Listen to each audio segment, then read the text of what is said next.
So hey guys, welcome back skeleton knight in another world season 2 episode number 5 के explanation के अंदर। And हाँ, इसके पहले के चारों एपिसोड्स हमने ऑलरेडी कवर कर रखे हैं, तो अगर तुमने अभी तक उसे नहीं देखा है तो यार क्या कर रहे हो, पहले तुम उसे देख लेना। एंड अगर देख रखा है तो आ जाओ अपने स्टार्ट करते हैं इसके एक्सप्लेनेशन को बिना किसी देरी के। हमने पिछले एपिसोड में देखा था कि दरअसल जो यहाँ पे अपना आर्क है और एरियन और इसकी जो बहन एवियन है, ये सब यहाँ पे ना नीचे तक पहुंच चुके थे, जहाँ पे इन लोगों को अनडेड की बू आ रही थी। यहाँ पे तभी हम देखते हैं कि कुछ सैनिक ने इस पे हमला करते हैं और आर्क बोलते हैं कि अरे ये तो मैं ही हूँ। एरियन बोलती है तू पागल है क्या, ये तू नहीं है, दरअसल ये तेरे जैसे दिखने वाले ना कुछ स्केलेटन की आर्मी है। और अब आगे हम देखते हैं आर्क को, और वो इन सब पे ना अटैक करना चालू करता है। पहले तो अपना बंदा ब्रिंग वॉर विंड स्पेल का यूज करता है और इन सबको काफी दूर उड़ा देता है, और फिर ये बोलते हैं कि अभी इससे काम नहीं बनेगा, अभी मुझे और कुछ करना पड़ेगा। और यहाँ पे जो अपनी एरियन और एविन होती है ना, वो सब बोल रही होती है कि आर्क तुम सच में कमाल कर रहे हो, मतलब हमें तुमसे यही उम्मीद थी। आर्क बोलता है अरे अभी रुको, अभी तो और देखो, और यहाँ पे आगे ना रॉक फैंग का यूज कर देता है। एरियन और एवियन बोलती है अरे पागल ये तूने क्या कर दिया, और भाई अभी ये बोल रही होती है ना तब तक तो कांड हो चुका होता है, मतलब बंदे ने यहाँ पे रॉक फैंग का यूज कर दिया होता है। एंड अगर तुम्हें नहीं पता तो भाई मैं तुम्हें पहले बता दूं कि दरअसल ये रॉक फैंग है, इसके अंदर ना अगर तुम यहाँ पे इसको किसी कंजेस्टेड प्लेस पे यूज करते हो तो नॉर्मल सी बात है, यहाँ पे स्पाइक्स निकलेंगी और वो जो जगह है वो टूटनी चालू हो जाएगी। एंड यहाँ पे एग्जैक्ट ऐसा ही होता है, दरअसल यहाँ पे स्पाइक्स निकलती है और जो भी वहाँ पे सोल्जर्स होते हैं ना वो मर जाते हैं, बट इसका यहाँ पे बिल्कुल उल्टा होता है। लाइक यहाँ पे जो धरती होती है वो गिरने लगती है और वहाँ पे फट जाती है, और ये सब के सब यहाँ पे एक साथ नीचे अंदर चले गए होते हैं। यहाँ पे आगे हम देखते हैं एक बंदे को, और वो यहाँ पे खड़ा होता है, जो ये अपना विलन है वो उससे बात कर रहा होता है, मतलब दोनों ही विलन है। और ये बंदा बोल रहा होता है ना दरअसल मेन विलन से कि यहाँ पे ना कुछ इंट्रूडर्स अंदर आ चुके हैं। तो ये बोलता है कि अच्छा तो तुमने इसके बारे में क्या करा, ये बोलता है डरने की बात नहीं है, हम उनको संभाल लेंगे।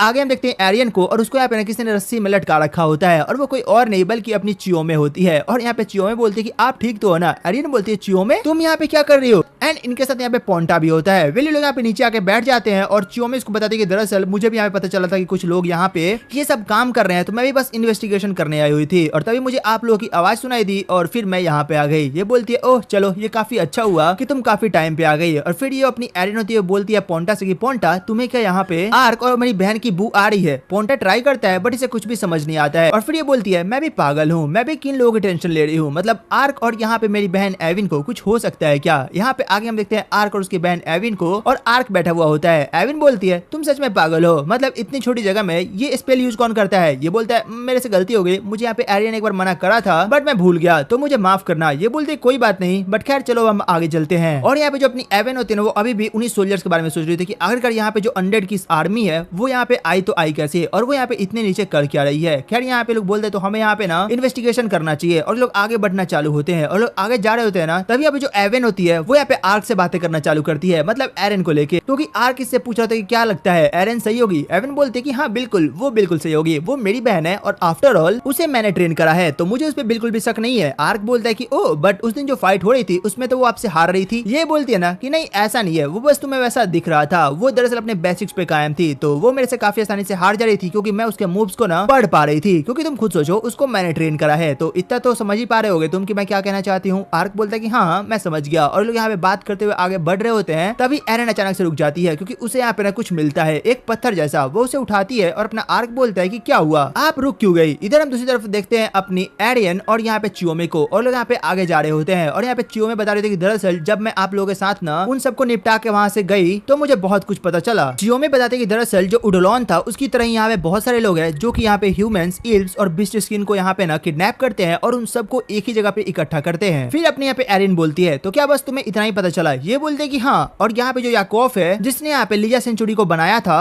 वो यहाँ पे एक ना इंटरनेशनल मर्चेंट है। ये बोलते कि अच्छा, और तुम्हें क्या उसके बारे में और कुछ पता चला कि वो किस कंट्री से आया था। चियोमे बोलती है नहीं, मैं ये पता नहीं कर पाई, मैंने कितना भी ट्राई करा बट मुझे कहीं से भी कोई क्लू नहीं मिला कि आखिरकार जो यहाँ पे याकूफ है वो कहाँ का रहने वाला है। खैर यहाँ पे इनकी बातें चल रही होती है, तभी इधर हम देखते हैं दूसरा सीन, जहाँ पे हम देखते हैं वही अपनी प्रिंसेस को जो कि यहाँ पे बैठी हुई होती है, और वो भी ना इन्हीं सब चीजों पे बात कर रही होती है कि आखिरकार जो यहाँ पे लोग हैं वो गायब कहाँ हो रहे हैं, क्योंकि यहाँ पे जो अपनी फीजा सेंचुरी है जब वो लोग यहाँ पे छूट रहे हैं तो वो लोग अपने घर नहीं जा रहे हैं। दरअसल कोई ऐसा ग्रुप है जो कि उन्हें रास्ते से ही किडनैप कर ले रहा है, और मुझे पता नहीं क्यों बट ऐसा लग रहा है कि जो रोडान है ना वो ही ये सब कर रहा है। खैर यहाँ पे इनकी बातें चल रही होती है। इधर फिर से हम देखते हैं अपने एविन और आर्क को, और यहाँ पे आर्क वही बोल रहा था कि आखिरकार आपके हाथ में पत्थर कैसा है। एंड सडनली लोगों की नजर पड़ती है वहां से नीचे, और भाई यहाँ पे पूरे खदान में ना बस इल्व्स और इल्व्स ही भरे हुए होते हैं, और ये सब यहाँ पे काम कर रहे होते हैं, और जैसा सेम पत्थर अपनी इवेन के हाथ में होता है ये सब ना उसी पत्थर को तोड़ रहे होते हैं। अपना आर्क बोलता है कि आखिर यहाँ पे चल क्या रहा है। एविन बोलते बोलती है कि दरअसल ये ना र्यून स्टोन माइन है। ये बोलता है क्या र्यून स्टोन माइन, लेकिन आखिर इसका होता क्या है? ये बोलती क्या सच में तुम्हें अभी तक नहीं पता? मतलब तुम इतने दिन सर्वाइव कर चुके हो और तुम्हें इसके बारे में अता पता भी नहीं है। और भाई अपना यहाँ पे जो आर्क होता है वो कैसे पता था कि भाई मैं इस दुनिया का हूँ ही नहीं? वो बोलता है ओ दरअसल मुझे इसके बारे में नहीं पता है, बस हाँ इतना ही। एवन बोलती है अच्छा ठीक है तुम अभी रुको, मैं तुम्हें अभी दिखाती हूँ। और ये इसे अपने हाथ में पकड़ते बोलती चलो इस पे तुम फायर लगाओ। ये बोलता है क्या? ये बोलते चलो भी अब करो भी। वेल अपना बंदा इस पे फायर लगाता है और भाई यहाँ पे ना एक बहुत ही बड़ी नीली कलर की लाइट जलने लग जाती है। और फिर ये बोलते दरअसल ये ना फ्यूल के तौर पे यूज किया जाता है। ये बोलता है क्या सच में? ये बताती है कि हाँ बिल्कुल, और यहाँ पे तो इतने सारे हैं ना कि जो एक किंगडम है वो इस फ्यूल को पता नहीं कितने दिनों तक यूज करेगा। तो मुझे लगता है कि लोग यहाँ पे इसको बेच रहे हैं और तस्करी कर रहे हैं इसका।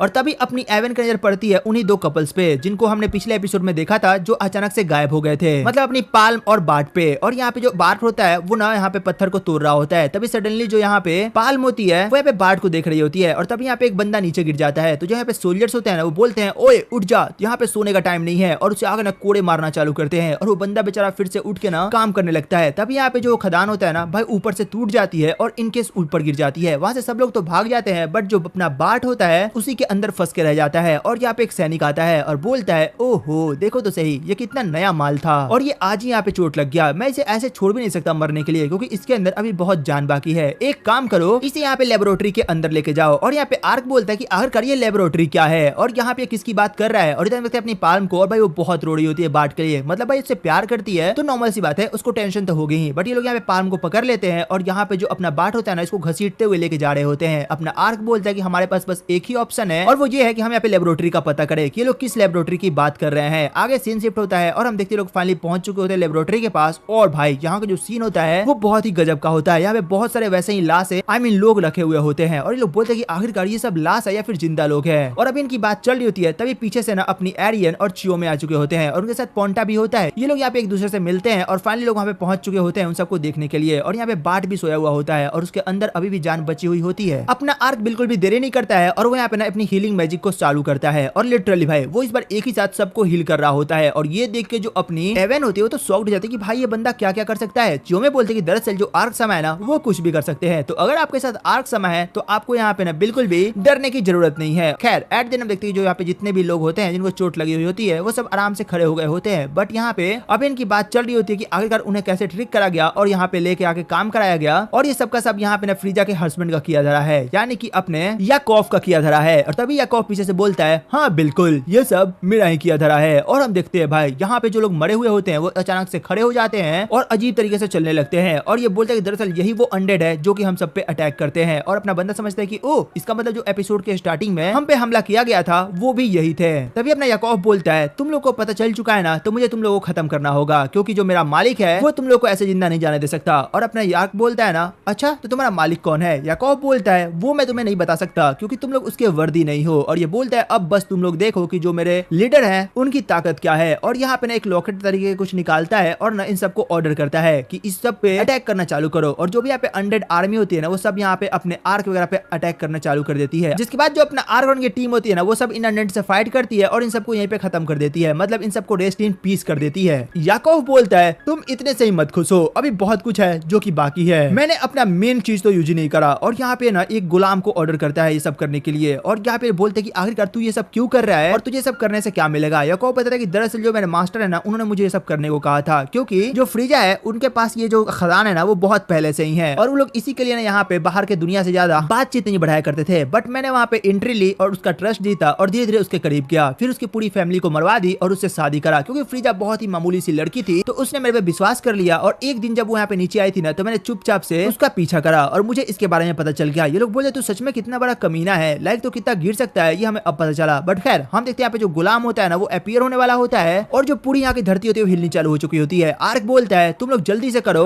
और यहाँ से लोगों को बाहर निकालो, हम लोग यहाँ पे नहीं से देख लेंगे। और यहाँ पे आर्क ने इनसे फाइट करना चालू करता है। तभी इनके दो सैनिकों को उठा के जोर से मारता है और ये जाके सीधे ऊपर लड़ती हैं और भाई यहाँ पे दीवार टूटती है। एंड गेस व्हाट, इन्हें यहाँ पे क्या दिखता है, इन्हें दिखती है यहाँ पे फ्रीजा, वो भी पूरे कंकाल के अंदर, मतलब भाई वो बेचारी मर चुकी थी। और यहाँ पे याकॉफ बोलता है ओ तो तुम यहाँ पे हो फ्रीजा, वही मैं सोचूं कि तुम जब उस दिन गिरी थी तो उसके बाद तुम मुझे मिली क्यों नहीं, तुम तो यहाँ पे लेबोरेटरी के दीवारों में ही थी, कितनी अच्छी बात है ना। और यहाँ पे भाई पूरा चीजें गिरनी चालू हो जाती है और अपना आर्क बोलता है ना तो सच में बहुत गिरा हुआ इंसान है। और यहाँ पे लोग इसका पीछा करना चालू करते हैं बट भाई यहाँ से निकल जाता है। और यहाँ पे इनका प्लान वही होता है कि जल्दी से इन लोग को वहाँ पे उन सबको हटाना होता है। और यहाँ पे सब लोग ऐसा ही करते हैं, मतलब जो इल्प्स होती है ना वो यहाँ पे ना सारे इल्स को निकालना चालू करती है और जो आर्क होता है वो यहाँ पे अपनी एवियन और एरियन को उस डंजन से लेके आराम से बाहर निकल चुका होता है। और यहीं पे हमें वो गुलाम भी देखने को मिलता है जो कि लिटरली बहुत ही बड़ा होता है। आर्क बोलता है कि अरे ये क्या है, अक्सर जो गुलाम होते हैं वो तो बहुत ही छोटे होते हैं और मिट्टी के बने होते हैं, बट ये बहुत बड़ा है, बहुत मजा आने वाला है इनसे फाइट करने में। खैर यहाँ पे आगे देखते हैं, ये सब यहाँ पे इस गुलाम से फाइट करना चालू करते हैं। बट भाई जो गुलाम होता है ना वो बहुत स्ट्रॉन्ग होता है, मतलब बहुत ही ज्यादा स्ट्रॉन्ग होता है। इस पे ना इन लोगों के अटैक का कोई भी असर नहीं हो रहा होता है। तभी जो एरियन होती है वो बोलती है आखिर हमें क्या करना चाहिए। फिर एवन बोलती है ना मेरे पास एक आइडिया है, और वो बोलती है तुम ध्यान दो, जो गुलाम है ना वो उसी चीज का बना हुआ है जो कि नीचे यहाँ पे लोग ना तोड़ रहे थे। मतलब अगर हम इसमें आग लगा दे तो तुम्हें पता है कि यहाँ पे क्या होने वाला है। उसके लिए ना हमें इसे थोड़ा दूर लेके जाना पड़ेगा ताकि जो लोग हैं उनको नुकसान ना पहुंचे। और अपना आर्क बोलता है ठीक है इसे तो दूर मैं लेके चला जाऊंगा, और जो आर्क होता है उसे दूर लेके जाना चालू करता है और बोलता है शायद ये काफी है, तो अब मुझे इस पे अटैक करना चाहिए। और आर्क उस पे लगातार अटैक करना चालू करता है और जो एरियन होती है वो और आर्क मिलके इस पे अपने अपने फायर स्पेल का यूज करते हैं और उसे वहीं पे खत्म कर देते हैं। और इन सबको लगता है कि भाई अब ये मर चुका है और जो एंडिंग है वो काफी बढ़िया हो गई है, बट ऐसा बिल्कुल नहीं होता है। वो जो अपना गुलाम होता है वो फिर से खड़ा होता है अपने मालिक के कहने पे, मतलब याकूब के कहने पे। वो बोलता है तुम ऐसे नहीं जा सकते, तुम्हें इन्हें डिफीट करना होगा हमारे लीडर के लिए। और वो वापस से खड़ा तो होता है बट इस बार वो उसकी बातों को नहीं मान रहा होता है। तभी अपना याकूब बोलता है तुम पागल हो गए हो, तुम्हें सुनाई नहीं दे रहा क्या। तभी इसकी नजर पड़ती है उसके सर पे, और भाई उसके सर के अंदर अपनी फ्रीजा होती है, मतलब वही अपनी कंकाल फ्रीजा, और वो इसी के ऊपर गिर जाती है। मतलब यहाँ पे इसका काम तमाम हो जाता है। एंड आगे हम देखते हैं उसी बंदे को जो कि इसको यहाँ पे भड़का चुका होता है, वही लीडर, और वो यहाँ से चुपचाप चला जाता है। आगे हम देखते हैं ये लोग यहाँ से जा रहे होते हैं, मतलब इनका काम यहाँ पे खत्म हो चुका होता है। तभी एवन बोलती है अब मुझे अपने रास्ते चले जाना चाहिए। एरियन बोलती है लेकिन क्यों। एवन बोलती है मुझे और भी कुछ काम है। एरियन एवन के पास दौड़ के जाती है और बोलती है एवन तुम एक बात बताओ, तुमने जो स्टार्टिंग में बोला था क्या तुम्हें कुछ समझ आया। एवन बोलती है किस बात को लेके। एरियन बोलती है अरे वही मतलब कि आर्क को लेके, क्या वो स्ट्रॉन्ग है। ये बोलती है कि अरे यार तुम जाओ मैं तुम्हें बाद में बताऊंगी। और वो इतना बोल के फिर से जाने लगती है। और यहाँ पे एवन मन में बोलती है ना वो सच में बहुत स्ट्रॉन्ग है, क्योंकि जब मैं पहली बार उससे फाइट करी थी ना तब भी वो होल्ड बैक कर रहा था, क्योंकि मैं जानती हूँ कि मैं उसके आगे टिक भी नहीं पाऊंगी। खैर मुझे कभी कभी जेलस होती है इसको देख के, मतलब यहाँ पे काफी प्यार से बोल रही होती है। और यहाँ पे एवन चली जाती है और एरन फिर उनके पास आती है। अपना बंदा बोलता है आखिरकार तुम लोग क्या बात कर रहे थे। ये बोलती है कुछ नहीं, बस तुम लोग ऐसी बातें कर रहे थे। और फिर अपना बंदा बोलता है तो चलो अब हमारा काम वाम हो गया ना, तो अब हमें वहाँ पे चलना चाहिए। चियो में बोलते कि हाँ बिल्कुल अब हमें चलना चाहिए आपके कर्ज को ब्रेक करने के लिए स्प्रिंग के पास। एंड इसके साथ ये एपिसोड यहीं पे खत्म हो जाता है। तो तुम बताना तुम्हें एपिसोड कैसा लगा, और अगर अच्छा लगा तो एक लाइक सब्सक्राइब करना मत भूलना। तो चलो फिर मिलते हैं एक और नई वीडियो एक और एक्सप्लेनेशन के साथ। तब तक के लिए टेक केयर, गुड बाय।